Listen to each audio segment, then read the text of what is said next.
લોકોની મજબૂરી અને અજ્ઞાનતાનો લાભ ઉઠાવી ₹182 કરોડથી વધુની રકમની ગેરકાયદેસર હેરફેર કરનારા નેટવર્કને પૂર્વ કચ્છ સાયબર ક્રાઇમ પોલીસે ઝડપી પાડ્યું છે. આ ટોળકી ગરીબ અને જરૂરિયાતમંદ લોકોને લાલચ આપી તેમના નામે ખોટી પેઢીઓ અને બેંક ખાતાઓ ખોલાવી દેશભરમાં સાયબર ફ્રોડ આચરતા ગુનેગારોને પ્લેટફોર્મ પૂરું પાડતી હતી.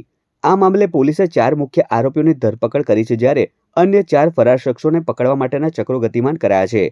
પોલીસ તપાસમાં બહાર આવ્યું છે કે આરોપીઓએ સુઆયોજિત કાવતરું રચી ગાંધીધામ અને આદિપુરમાં ભાડે દુકાનો રાખી હતી.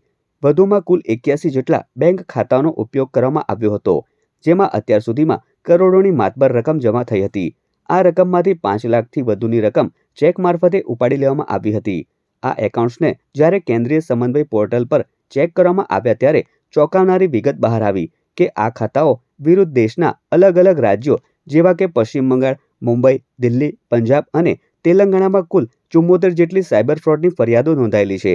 આરોપીઓ દરેક એકાઉન્ટ દીઠ મોટું કમિશન મેળવીને આ નાણાકીય હેરાફેરીમાં વચેટિયા તરીકે કામ કરતા હોવાનું પણ પોલીસ તપાસમાં સામે આવ્યું છે.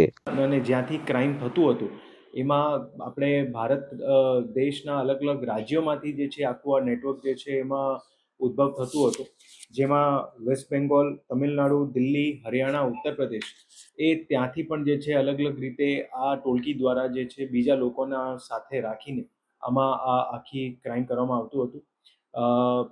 આની તપાસ જે છે અત્યારે સાયબર ક્રાઇમ પીઆઈ દ્વારા કરવામાં આવી રહી છે અને આગળમાં જે છે આરોપીઓની રિમાન્ડની પણ તજવીજ ચાલુમાં છે.